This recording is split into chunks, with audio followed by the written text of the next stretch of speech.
Item ಯಾವುದೇ ಇರಲಿ try ಮಾಡಿ ಆಚಿ ಚಿಕನ್ ಮಸಾಲಾ. ತಮಿಳುನಾಡು ಮುಖ್ಯಮಂತ್ರಿ ಜೋಸೆಫ್ ವಿಜಯ್ಗೆ ಕೇಂದ್ರ ಸರ್ಕಾರ Z+ ಭದ್ರತೆಯನ್ನ ನೀಡಿದೆ. ವಿಜಯ್ ಅವರ Z+ ಭದ್ರತೆ ಸೋಮವಾರ ಬೆಳಗ್ಗೆಯಿಂದಲೇ ಒದಗಿಸಲಾಗ್ತಾ ಇದೆ. ಈ ವ್ಯವಸ್ಥೆಯು 24 ಗಂಟೆಗಳ ಭದ್ರತೆಯನ್ನ ಒದಗಿಸುತ್ತೆ.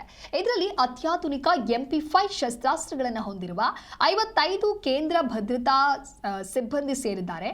ಮುಖ್ಯಮಂತ್ರಿಯ ಭದ್ರತಾ ತಂಡವು ಈಗ 10ಕ್ಕೂ ಹೆಚ್ಚು NSG ಕಮಾಂಡೋಗಳನ್ನು ಒಳಗೊಂಡಿದೆ. ತಮಿಳುನಾಡು ಮುಖ್ಯಮಂತ್ರಿಯ ಭದ್ರತಾ ವ್ಯವಸ್ಥೆಗಳನ್ನು ಕೇಂದ್ರ ಸರ್ಕಾರ ಗಮನಾರ್ಹವಾಗಿ ಬಿಗಿಗೊಳಿಸಿದೆ. ಈ ಭದ್ರತಾ ಪಡೆಯ ಎಲ್ಲಾ ಸದಸ್ಯರು ಸುಧಾರಿತ MP5 ಸಬ್ ಮೆಷಿನ್ ಗನ್ಗಳನ್ನು ಹೊಂದಿದ್ದಾರೆ. ವಿಜಯ್ ಅವರ ಭದ್ರತೆಗಾಗಿ ಗುಂಡು ನಿರೋಧಕ ವಾಹನ ಮತ್ತು ಪೈಲಟ್ ಕಾರನ್ನು ಸಹ ಒದಗಿಸಲಾಗಿದೆ. ಇದು ಅವರ ಹಿಂದಿನ Y ವರ್ಗದ ಭದ್ರತೆ ಏನಿತ್ತು ಅದಕ್ಕಿಂತ ಮೇಲ್ದರ್ಜೆಗೇರಿಸಲಾಗಿದೆ.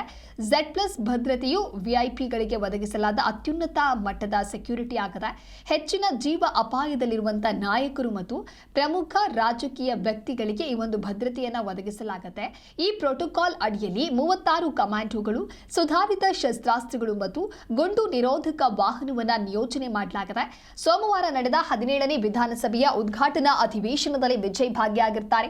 ಹಂಗಾಮಿ ಸ್ಪೀಕರ್ ಕರುಪಯ್ಯ ಅವರು ಹೊಸದಾಗಿ ಆಯ್ಕೆಯಾದ ಶಾಸಕರಿಗೆ ಪ್ರಮಾಣ ವಚನ ಬೋಧಿಸುತ್ತಾರೆ.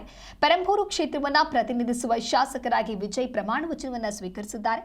ಇದರ ನಂತರ ಅವರ ಸಂಪುಟ ಸಚಿವರು, ವಿರೋಧ ಪಕ್ಷದ ನಾಯಕ ಉದಯನಿಧಿ ಸ್ಟಾಲಿನ್ ಮತ್ತು ಮಾಜಿ ಸಚಿವರು ಕೂಡ ಇದರಲ್ಲಿ ಭಾಗಿಯಾಗಿರ್ತಾರೆ. ಒಟ್ಟಾರೆಯಾಗಿ ಇದೀಗ ತಮಿಳುನಾಡು ಸಿಎಂ ವಿಜಯ್ಗೆ Z+ ಭದ್ರತೆಯನ್ನ ಒದಗಿಸಲಾಗಿದೆ. ಕೇಂದ್ರ ಸರ್ಕಾರದಿಂದ ಆಗಿರುವಂತಹ ಮಹತ್ವದ ನಿರ್ಧಾರ ಇದು.